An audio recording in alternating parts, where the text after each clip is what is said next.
Thanks for being here. So we're all very privileged to have Bill McKibben here with us. I'm going to read the bio. So Bill's been hailed the world's best green journalist by Time magazine. He has reframed the climate change debate. He's the author of a dozen books about the environment, including his seminal The End of Nature, which came out in 1989, widely regarded as the first book on climate change for a general audience. In addition to his writings, he has worked tirelessly to foster global grassroots activism in the struggle for climate justice.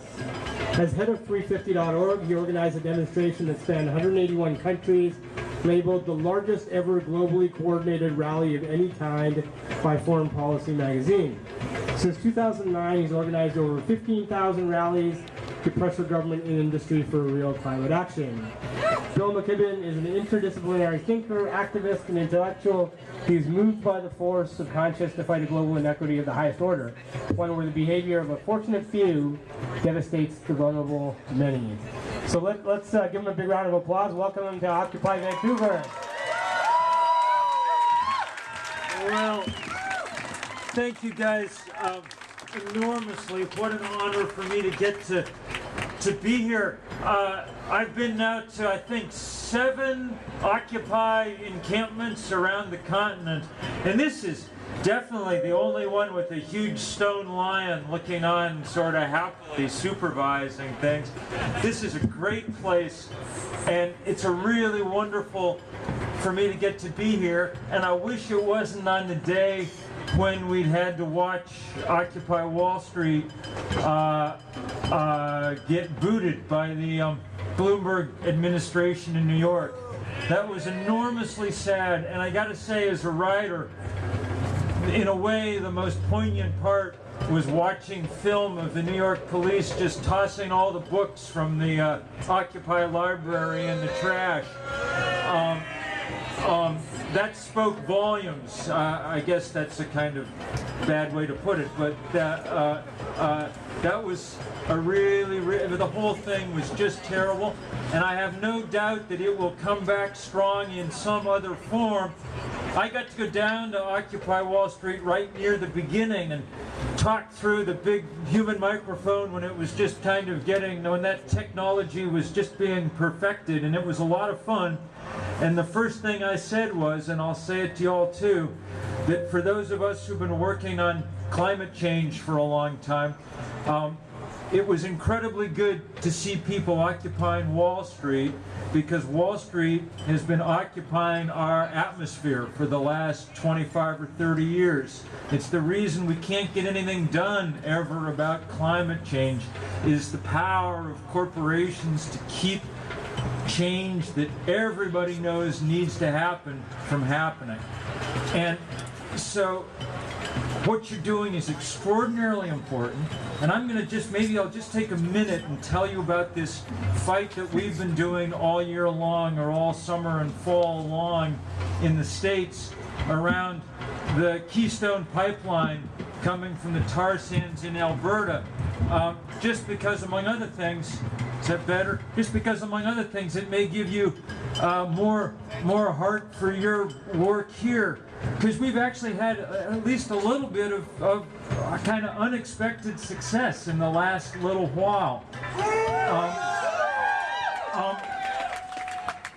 Look, I gotta say, I didn't really even know about the tar sands until about 6 months ago. I mean, I knew that there was this big development going on in Alberta, and I knew it was wrecking the lives of a lot of indigenous people up there, and I did not pay as much attention as I should have, because there's always 100 horrible things going on around the world, and it's hard to focus on all of them at any given moment. But at some point in the spring, our greatest climatologist in the world, Jim Hansen at NASA, and his team published a series of papers explaining just how big a problem it really was, explaining that the tar sands in Alberta are the second biggest pool of carbon on Earth, after the oil fields of Saudi Arabia. Now, it's the oil fields of Saudi Arabia and burning them more than anything else that's raised the temperature of the planet a degree so far and caused the epic trouble we're seeing. The flooding and the drought that are now just on the rise in every corner of the earth, and that are tonight, you know, making life impossible for our brothers and sisters in Bangkok and in Central America, and it'll be someplace else next week, because that's what's going on now. At any rate, when we found Saudi Arabia and started pumping oil out of there, we didn't know about climate change. Now that we do, if we find the second Saudi Arabia in Canada and just do with exactly the same thing we did with the first one, then we're crazy. And that was the thing that started getting people involved and interested in thinking about this Keystone thing. But we needed a way, this pipeline that they wanted to run down to the Gulf of Mexico. We needed a way to kind of take what had been an obscure and kind of regional issue where only people along the pipeline route knew about it and make it into a national issue. And the way that we chose to do it in August was to ask people to come and put their bodies on the line. And so I wrote a letter with my friend Naomi Klein, and other people joined us, some of the indigenous leaders from Canada, Wendell Berry, the great Kentucky writer and essayist, a few others, and we sent out this letter, and we didn't know if many people would come to get arrested. And and on the first day, there were about 75 or so of us outside the White House who sat down, and the police wanted to make an example of us, so those 75 of us spent 3 days in central cell block in D.C., shackled at the ankle to the bed and things. It was no fun, but I know that there's a chance that people will end up having to get arrested here, in the weeks ahead and things. It's not impossible, it's not the end of the world either. And I'm 50, so I was on actually the lower end of the age scale of the people on my cell block, the 40 guys or so who from our protest who were there. It was doable. And the thing that worried us was not that it wasn't so comfortable. The thing that worried us was that the police were trying to deter other people from coming, and we kind of worried that it might work. I was able to kind of smuggle one message out of prison, and what I said was, so I knew there were people worried about us. I said, we don't need your sympathy, we need your company. And the next day, there were 100 people who got arrested. And the day after that, 125. By the time the 2 weeks of that were over, 1,253 people had been arrested. It was the largest civil disobedience action in the U.S. in about 25 years. And it served its purpose. I don't know if there's any poker players here, but it was kind of our bodies, we kind of spent our bodies as the kind of ante to get into the game, to make it a visible enough issue that we could really fight it, and then we fought like hell. And all fall long, every place that the president went, there were big crowds of people chanting, "Yes, we can stop the pipeline," and all of that kind of thing. And a week ago Sunday, we called everybody back to D.C., this time not to get arrested, this time just to see if we could circle the White House in people, okay? And we didn't actually know if we could. My younger and more computer literate friends were busy on Google Earth trying to calculate how many people it would take to go around the White House. But we figured maybe if we could get everybody just stretched like this, we could get them around the kind of mile of perimeter there. As it turned out, so many people showed up that we were stacked 5 deep, shoulder to shoulder around the White House, and it was a gorgeous, gorgeous day. And everybody, all the signs and all the banners were just quotes from Barack Obama in 2008. And they all just said things like, you know, it's time to end the tyranny of oil.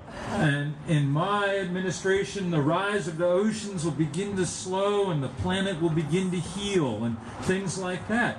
Things that were really powerful things to say. You shouldn't say things like that if you don't mean them. And that was the kind of point we were trying to make. And the really powerful news was that 4 days later, last Thursday,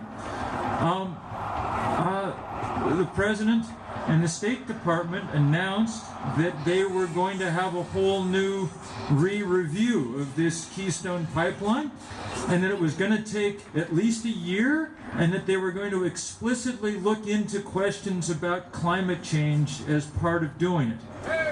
Now, this is by no means any kind of total victory. It's quite possible that after the election, Barack Obama will just decide to approve this thing. It's quite likely that if he turns this one down, he could approve some other one that they'll come up with. It's quite likely that President Romney, if he gets elected, will approve 3 dozen pipelines, you know, wherever anybody wants them. So no, there are no permanent victories in the environmental business as far as I can tell, just temporary ones that you try to hold on to. But it shouldn't be understated how kind of remarkable it was. Nobody thought that there was any chance that we'd be able to hold them off at all. Trans-Canada Pipeline was so confident that they would win that about 6 weeks ago they went and mowed the entire 1,700-mile strip where they wanted the pipeline so it'd be ready to go. They've got hundreds of millions of dollars worth of steel pipe that they transported across the border and pre-positioned all across the U.S. to build their pipeline. And now it's just going to rust in the fields for a couple of years, which makes me very pleased, I must say. The real meaning of all of this was, I think, that we're just starting to figure out how it is we've got to fight these guys. And that part of what we've got to do is be willing to build strong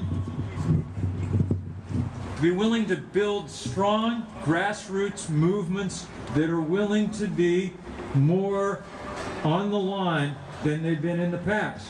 It doesn't mean that all the time we go get arrested and that's the only thing we can think of how to do. And it doesn't mean that when we do it, we don't try to do it in as creative a way as possible. One thing we said when we got people arrested in August was, we don't think young people should have to be the kind of cannon fodder for this, you know. We think it makes more sense for those of us who've been pouring carbon into the atmosphere for a long time. And in any event, you know, right now in our economy, maybe an arrest record's not the best thing for an 18-year-old to have. But once you're a certain age, I mean, what are they going to do to you, really? So we didn't ask people how old they were, because that would be rude, but we did ask them who had been president when they were elected, okay? And the biggest cohorts came from the FDR and the Truman administrations. And on the last day, there was an 86-year-old guy arrested with a sign around his neck that said, "World War II vet, handle with care," okay? And it was really powerful. Now, one of the upshots of all of this, I'm afraid, is that it means there's now going to be more pressure on British Columbia than there was before. We've been listening to Stephen Harper say over and over and over again now, and I think he was kind of trying to bluff, but he was saying, doesn't matter if you build that Keystone Pipeline or not. If you don't, we're just going to send it to British Columbia to China. We're going to pass it through British Columbia on its way to China. And so the Enbridge pipeline and this expansion of the Kinder Morgan pipeline through Burnaby and things are probably going to get more attention now from the government in Ottawa even than they have in the past. And that'll mean that it's incredibly important for you guys to figure out all the ways you can to stop them. And I know you're already working on it, and we will do whatever we can to help from down south of the border. the only advice I'd give, I know that you've got that. Well, in the first place, one of the great pleasures of the last 4 or 5 months for me has been getting to work really closely with indigenous communities around the continent. And my sense is that especially up here, they're pretty well organized and ready to take these guys on. I went up to Yellowknife in early fall and spent a great couple of days with a guy named Bill Erasmus, who's the chief of the Dene and one of the leaders of the Indigenous Council, First Nations Council across all of Canada.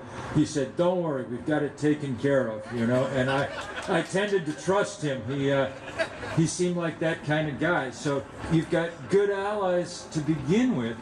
And I know that you've got a potent political message, and a really important one, in this thing about keeping the tankers out of the sound around here.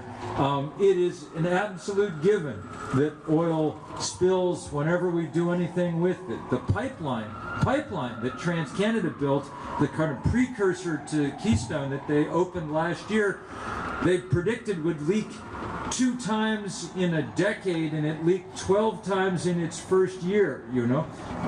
Oil just has this way of getting out, you know. But the piece of advice I give is also be willing and insistent on talking about the bigger global threat that this oil poses to everyone. That it is a deep moral and ethical question that you guys now have a huge chance to play a part in. Jim Henson at NASA, when he made those calculations about how much carbon was up there, said that if those tar sands in Canada were heavily tapped, it would be, quote, essentially game over for the climate, okay? That there's enough carbon up there that we can, you know, no matter what else we're doing around the world, if we tap into it heavily, that we won't be able ever to get our climate system under control. It puts a huge burden on Canada to make sure that you guys do the right thing. Otherwise, Canada's greatest legacy to the rest of the planet in the 21st century, maybe the greatest legacy in its history, will be the fact that it poured so much carbon into the atmosphere. We can't have that, you know. Canada's a place that we count on to help solve problems, not to cause them.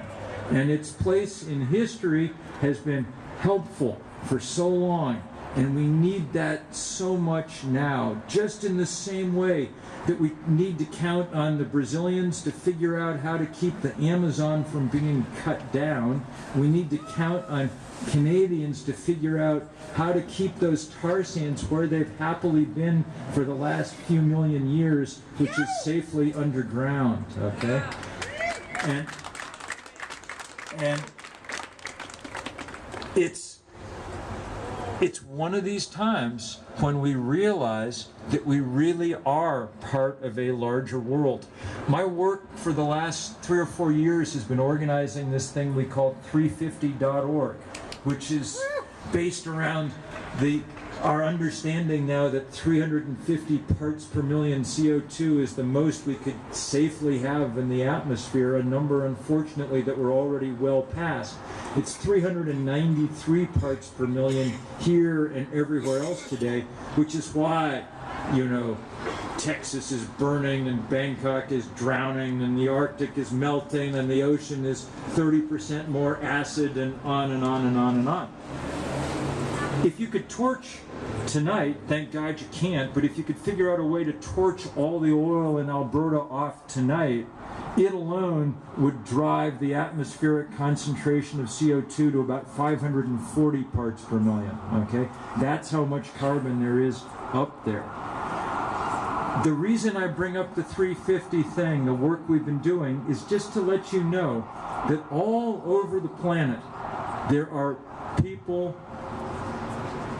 every night and every day in kind of gatherings like this one of people really eager to work on these issues. When we had our first big global day of action in 2009, there were 5,100 demonstrations in 181 countries. CNN called it the most widespread day of political activity in the planet's history. And for me, the most interesting part of it as we watched these pictures roll in from around the world was to see that this thing that I'd been told over and over and over again, that environmentalism was some luxury for rich white people who had taken care of their other problems, and that if you had to worry about where your next meal was coming from, you wouldn't be an environmentalist, that just was wrong. That most of the people we were working with around the world were poor and black and brown and Asian and young, because that's what most of the world is made up of. That's what the 99% look like primarily, and what do you know, they're just as interested in the future as anybody else, maybe more, because the future bears down hard on you if you're in those categories. And so I know from having been in all those places in the last few years how much it means to people in places that have done nothing to cause these problems but are suffering their effects daily, how much it means for them to know that there are gatherings like this one in the places where people are causing the problems to demonstrate that people are waking up and starting to take responsibility and starting to join in solidarity. And also, I don't know, I gotta say, the truth is, I don't know if we're going to win these fights or not. There are scientists who think we've waited too long to get started, and there are political scientists who think there's just too much power on the other side. And they may be right. I mean, the fossil fuel industry is the most profitable industry there ever was.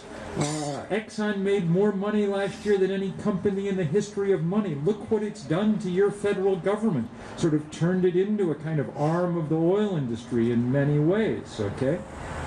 So I don't know if we can win or not, but I do know that there are people all over the world who are going to fight as hard as they can right up to the end. And for me, it's always a great privilege to get to be in rooms filled with people like that, and it's a great privilege to get to be here tonight in this beautiful place filled with all this spirit, and to say, I don't know if we're going to win, but I look forward to fighting shoulder to shoulder with you in the time going forward. So bless you all for being out here, and